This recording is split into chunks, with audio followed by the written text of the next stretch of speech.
Hello and welcome back to my channel. I am Christy Vann with Fantastic Finances, and on this channel I teach velocity banking. So today I want to change it up a little bit because I'm always getting asked the question, what can I do for more income? What are some better positions that I could get in to bring in more income? So I wanted to go over what I enjoy. I wanted to talk a little bit about opportunities that you maybe hadn't thought about that are out there, especially if you are a young person just going into high school, coming out of high school. There are positions out there that you may not be aware of, and I wanted to go over a little bit with you how you could make great money as you age and you become a professional in the line of work of being a welder. So if you're a pipe fitter out there, more power to you. But I've seen some great Boilermakers. I mean, I've inspected hotels and such as that. I have a union welder. Welding is a great avenue for people to make good money, but I wanted you to think about, if you're looking for a position, that this may be the one for you. And if you're a young person trying to decide what to do with your life after you get out of high school, maybe you should consider this. You have to develop the skills that it takes to be a great welder. I have the utmost respect for the welders. You can make as much that can be made in America under any college degree. It depends on how good you are, and if you decide to travel, you decide to work more hours, that is totally up to you. Just like any, you make decisions on how you're going to do your job and if you're going to do it well or if you're going to be a slacker. So that's totally up to you. But I do know that the union welder and some non-union that I have been on projects with, they are excellent. There's different types of welders. You can be a pipe welder. You can be in a manufacturing job with fab shops. Underwater, nuclear, TIG, MIG, stick. It all depends on what you choose to work in. I appreciate stick welders because when you are out in a refinery and you've got wind and you've got rain, you have to be a special kind of welder to be able to get those welds put in those grooves the way they belong and to make them look pretty. So that is a special kind of welder to me. I love to see the work that they can do. I talked about that the professional welders, which are, sometimes with a union where they train you to be your best. Some welders don't need to be trained. They just pick up the trade and go with it. So I've seen that too. I've known them personally, and they are just as good as a union welder, and they are excellent at their work. So never, ever, ever look down on a welder. That's just a welder. That is one heck of a job, and you have to have one heck of a skill to make that thing work, and it is excellent to look at the work that they can perform. Most of your professional welders are over 40 years old, so it's just like any trade that you go into. The older you get, the better you get. So these young guys, in their 18, 20-year-olds, they might be like intimidated a little bit by that welding rod. It is intimidating, but it is fun. It is a fantastic ability that they have to put those welds in the way they do, and it's a real challenge to do your best. So it may be something you want to pick up and run with. So there's always pros and cons to everything. So I wanted to be realistic because I have traveled with these guys and I do see what they go through on a daily basis. It's not all peaches and cream, nothing really is, but there are some pros. So the pros are you always have a job because they always need welders everywhere. It doesn't matter if it's on refineries or pipelines, on the ships, airlines, the nukes, hotels, buildings going up. I've even inspected chalets up in mountains. They all need welders. And you're even talking about some weld on race cars, on tractors.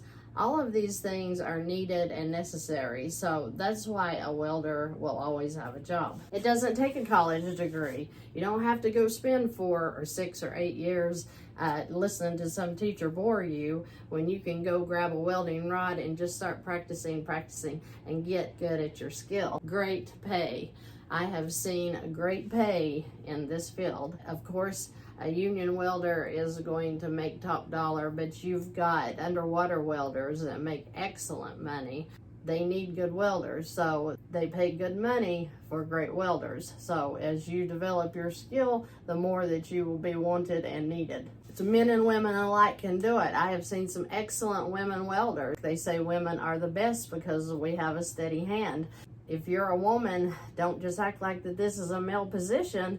You get down and dirty, yes, but it is an excellent position for a woman as well. So men and women alike can have a rewarding career. And the rewards are, you see your work and people brag on that.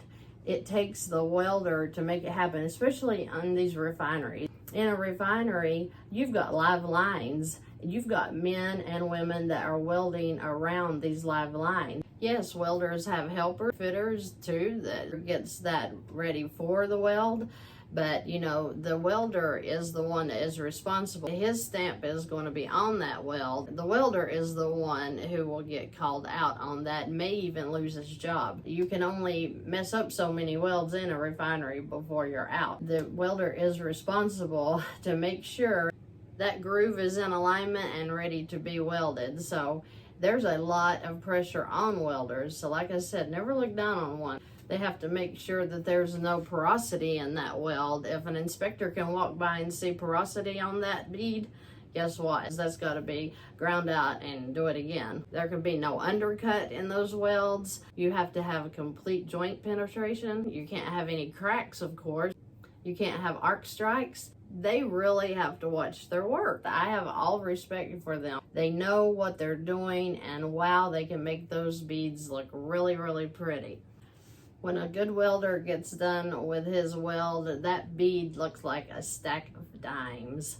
There should be no slag in there, no burnouts, no dog legs, no tungsten present in the weld. I mean, you have all kinds of things that they have to make sure that the temperature's right. So it is a detailed job to make sure that that weld is ready for inspection.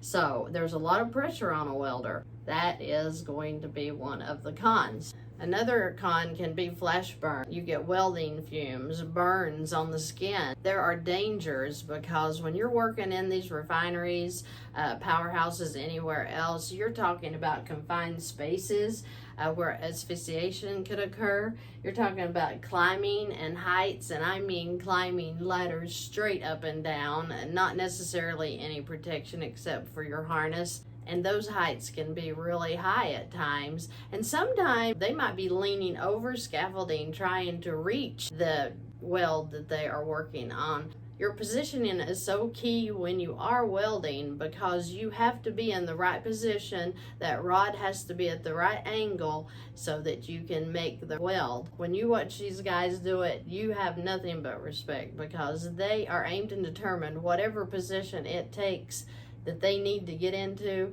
they will do it to make that weld. Therefore, that causes the back problems, right? You have to be prepared to have the physical ability to be a welder. The real cons that I noticed while I was on the road with these welders, the struggle is real.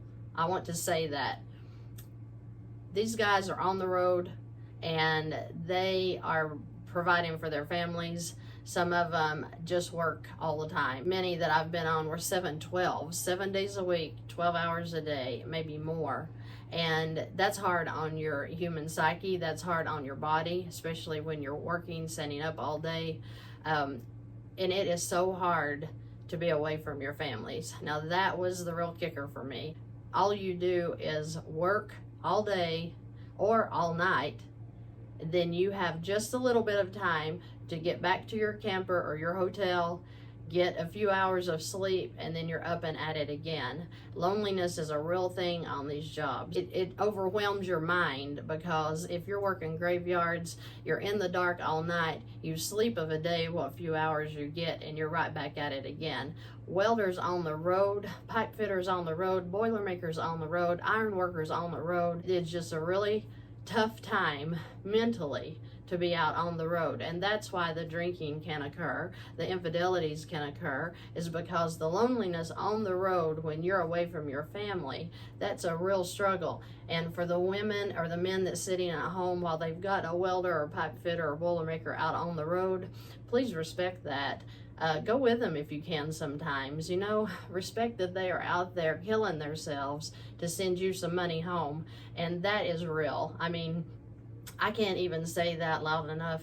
I have seen the way these men, they're tough men and women, and they're out there to do a job, and they're out there to draw a good paycheck, but they're almost always sending it home. Just respect what people are going through every day, because when you say welder, you say a fine human being that has an excellent skill. You're not just talking about trailer trash. You're talking about some real fine men that, yes, they're dirty because they've been working all day, but they are very smart, very organized, usually very skilled people, and they deserve the respect that they do on these jobs. With the travelers, any road warriors, whatever your line of work is, if you are out on the road, you're on these construction sites, I am praying for you, because I know the struggle. I know what it is to be away from your family, to be working all day. These are 712s. These are not just your regular jobs. Yes, it's good money, but you're working for your good money. You're not sitting on the couch. As exciting as it is to get out and to meet new people and to travel to new states, or maybe you go overseas, or maybe you do underwater welding, or maybe you're on a nuke, it doesn't matter. If you're away from your family and you're on the road, you deserve a high five, because that is a real love that you have for your family, that you would go out and you would do that for them. So I commend you, and above all, I hope that you're safe. Explosions happen, falls happen all the time. It's just a dangerous career, a very rewarding career, but it's a very dangerous career, and that's why you deserve to be paid well for it. When you have people like our government that will shut down the refineries or stop the pipelines, I don't care how you feel about oil or whatever, these are men that are good at their jobs, and they deserve to make the most money they can make doing what they love to do. And I am proud of each and every one of you. And if I can help you to come up with a strategy while you're on the road and take your mind off of your debt, let's please do that. You need to focus on your work. And there's all kinds of expenses when it comes to traveling and being on the road in construction. So if there's any way that I can help you, please contact me below. I would love to work with the construction trades. I don't care if you're union or non-union.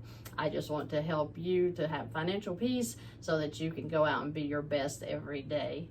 Praying for you guys. Stay safe, and I will see you in the next video.